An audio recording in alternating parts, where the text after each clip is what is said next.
नमस्कार, सीमाज किचनमध्ये आपल्या सर्वांचं स्वागत आहे। आज मी चोकोबार आईस्क्रीम कुल्फी तयार करणार आहे। ही कुल्फी मी अगदी सोप्या पद्धतीने तयार केलेली आहे। घरातच असणाऱ्या साहित्यातून बनवलेली आहे।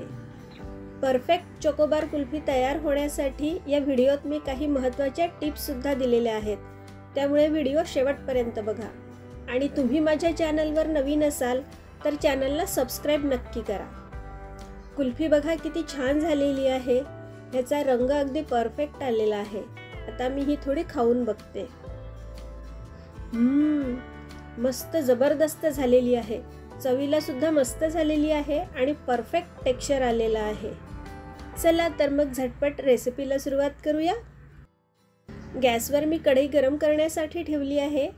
यात अर्धा लिटर दूध घेतलं आहे। आता या दुधाला चांगली उकळी येऊ द्यायची आहे। यासाठी आपल्याला फुल फॅट मिल्कच वापरायचं आहे, याचं आईस्क्रीम छान बनतं। दुधाला आता उकळी आलेली आहे। गॅसची फ्लेम लो करूया आणि लो फ्लेमवर हे दूध आटवून घ्यायचं आहे। चांगलं घट्ट होईपर्यंत आटवून घ्यायचं आहे। हे आईस्क्रीम बनवण्यासाठी मी व्हिप क्रीम किंवा कंडेन्स मिल्क हे वापरणार नाही, म्हणून आपल्याला दूध चांगलं आटवून घ्यायचं आहे, म्हणजे ह्यात आईस क्रिस्टल्स तयार होणार नाहीत। दूध थोडं आटलेलं आहे आणि आता ह्यात पाव कप साखर घालून घेतली आहे। पुन्हा एकदा हे दूध आटवून घ्यायचं आहे। गॅसची फ्लेम लो ठेवायची आहे। आता एक पेस्ट बनवून घ्यायची आहे। त्यासाठी एका बाउलमध्ये पाव कप मिल्क पावडर आणि 1.5 चमचा कॉर्नफ्लोअर घ्यायचा आहे।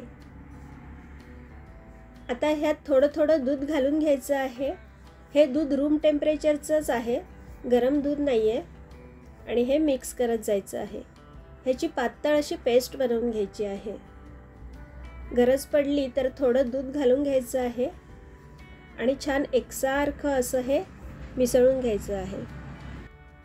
अशा प्रकारे ह्याची पातळ अशी पेस्ट बनवून घ्यायची आहे। ह्यात अजिबात गुठळ्या वगैरे राहायला नको। दूधसुद्धा चांगलं घट्ट होत आलेलं आहे। आता ह्यात आपण जी पेस्ट बनवून घेतलेली होती ती पुन्हा एकदा मिक्स करून घ्यायची आणि हळूहळू ह्यात ती घालत जायची आहे। एका साईडला हे मिश्रण लगेचच मिक्स करत जायचं आहे। आता हे एकसारखं हलवत राहायचं आहे, कारण आता हे मिश्रण जरा घट्ट होत जाईल, त्यामुळे खाली लागण्याची शक्यता असते। आपलं हे मिश्रण आता शिजवून तयार आहे। हे छान घट्ट झालेलं आहे। गॅसची फ्लेम बंद करूया आणि हे मिश्रण गार होऊ देऊया। मिश्रण रूम टेम्परेचरवर छान गार झालेलं आहे। आता ह्यात फ्लेवरसाठी म्हणून अर्धा चमचा व्हॅनिला इसेन्स घालून घ्यायचा आहे। नंतर अशा प्रकारे ब्लेंडरने फिरवून घ्यायचं आहे।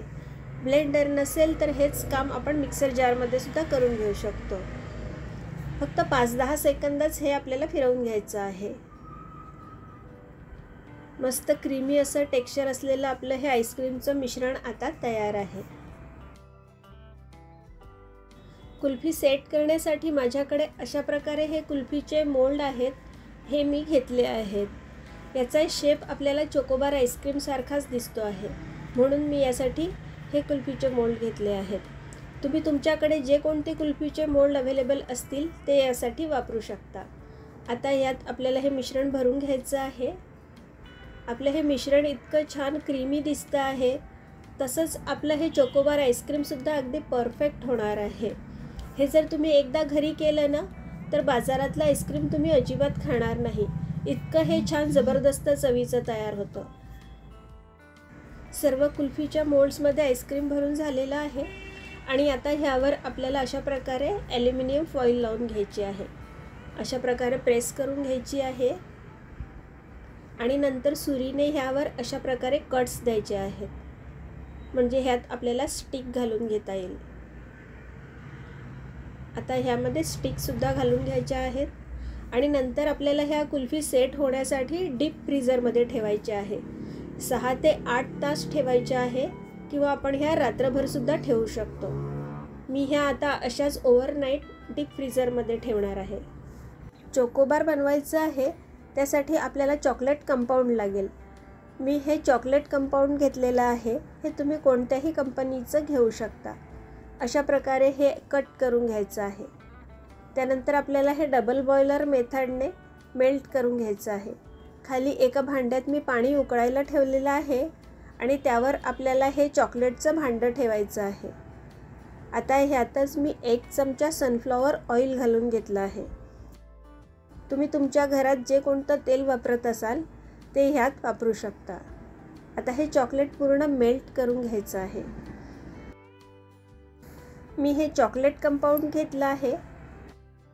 तुम्ही तुमच्या आवडीप्रमाणे मिल्क कंपाऊंड घेऊ शकता किंवा जर तुम्हाला डार्क चॉकलेटचा फ्लेवर आवडत असेल तर डार्क चॉकलेट कंपाऊंडसुद्धा घेऊ शकता. चॉकलेट आता व्यवस्थित मेल्ट झालेलं आहे. हे मी गॅसवरून खाली उतरवून घेतलं आहे. आता हे रूम टेम्परेचरवर गार होऊ देऊया. चॉकलेट गार होईपर्यंत कुल्फी काढून घेऊया. कुल्फी सेट झालेली आहे.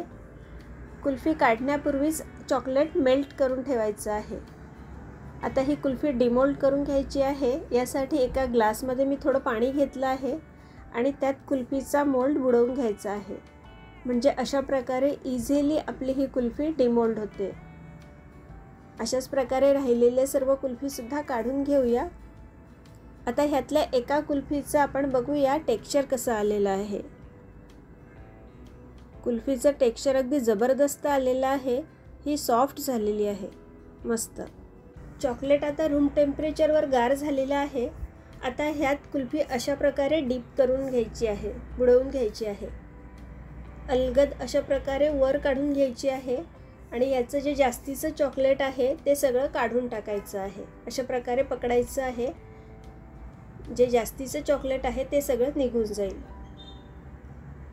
आणि नंतर ही कुल्फी आपल्याला अशा प्रकारे 1-2 वेळेस फक्त गोल फिरवायची आहे. म्हणजे ह्यावरचं चॉकलेट लगेचच सेट होईल. चॉकलेटचं मिश्रण व्यवस्थित रूम टेम्परेचरला गार झालेलंच असायला हवं. जरा जरी कोमट असेल तरी आपली कुल्फी बिघडू शकते. आणि कुल्फीसुद्धा अगदी आईस कोल्डच असायला हवी. म्हणजे ह्यावर चॉकलेटचं कोटिंग व्यवस्थित बनतं. तुम्हाला चोकोबार आईस्क्रीम आवडतं की नाही, किंवा तुम्हाला कोणत्या फ्लेवरचं आईस्क्रीम आवडतं हे तुम्ही मला कमेंटमध्ये नक्की सांगा. परफेक्ट असं चोकोबार आईस्क्रीम तयार आहे. ह्याचा रंग, चव आणि टेक्स्चर तिन्ही अगदी जबरदस्त आलेले आहेत. हे चोकोबार आईस्क्रीम आपण अशा प्रकारे झिपलॉकच्या पिशवीत घालून डीप फ्रीझरमध्ये स्टोअरसुद्धा करून ठेवू शकतो. तुम्हाला आजचा हा व्हिडिओ कसा वाटला कमेंटमध्ये मला नक्की सांगा. व्हिडिओ आवडला असेल तर लाईक करा आणि आपल्या मित्रपरिवारात जास्तीत जास्त शेअर करा. पुन्हा एकदा भेटूया अशाच एखाद्या छानशा रेसिपीसह. थँक्यू.